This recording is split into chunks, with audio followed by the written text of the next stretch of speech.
আমাদের প্রবাসী অধিকার পরিষদের আন্দোলনের ফসল। এরকম প্রবাসীদের নিয়ে নানামুখী পরিকল্পনা আমরা হাতে নিয়েছি। তার মধ্যে অন্যতম একটি হচ্ছে যে প্রবাসীরা বিদেশের মাটিতে মারা গেলে তাদের লাশটি আগে ব্যক্তিগত খরচে নিয়ে আসা লাগতো। প্রবাসী কল্যাণ মন্ত্রণালয়ের দায়িত্বে ইতিমধ্যেই বিপিনুর হক নূর দায়িত্ব নিয়েছেন। প্রবাসীদের জন্য আমাদের বেশ কিছু বড় ধরনের পরিকল্পনা আমরা হাতে নিয়েছি। আমরা আশা করি ইনশাআল্লাহ প্রবাসীদের জন্য একটা বড় ধরনের আমরা দ্বার উন্মোচন করতে পারব।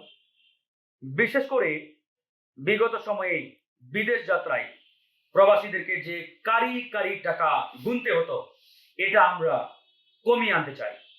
আপনারা জানেন বিভিন্ন দেশে যখন আমাদের প্রবাসী ভাইরা যাওয়ার জন্য উদ্যোগ নেয়, দেশ ভেদে দেখা যায় 6 লাখ থেকে শুরু করে 12 লাখ 15 লাখ টাকা পর্যন্ত দেওয়া লাগে।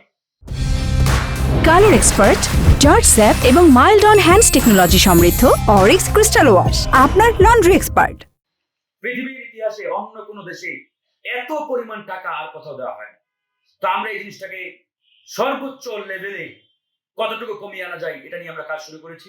আশা করি ন্যূনতম যে খরচ, এটার বাইরে আর কোনো অতিরিক্ত খরচ প্রবাসী ভাই বোনদের দেওয়া লাগবে না। দ্বিতীয়ত, ইতিমধ্যে আপনারা জানেন যে আমাদের প্রবাসী ভাইদের জন্য আমাদের যে প্রবাসী অধিকার পরিষদ রয়েছে, এই সংগঠনটি ইতিমধ্যে অনেকগুলো কাজ প্রবাসীদের নিয়ে করেছে।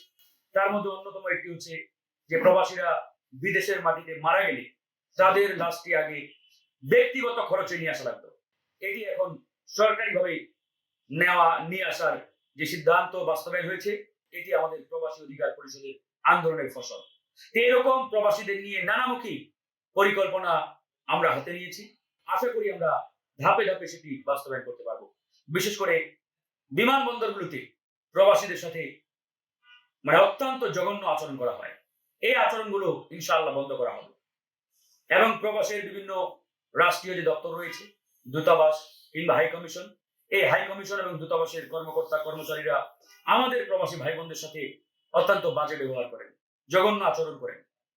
এইগুলোতে আমরা জিরো টলারেন্স নীতি গ্রহণ করার উদ্যোগ নিয়েছি।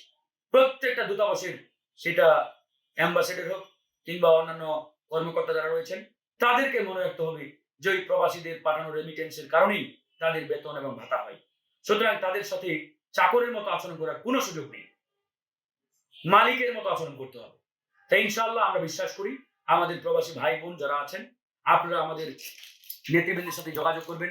বাংলাদেশের বিভিন্ন প্রান্তে যে সকল প্রবাসীরা রয়েছেন, আপনাদের পরিবারের সদস্য যারা রয়েছে, গণ অধিকার পরিষদের আমাদের ইউনিয়ন কমিটি আছে, উপজেলা কমিটি, জেলা কমিটি, তাদের সাথে আপনারা যোগাযোগ অব্যাহত রাখবেন।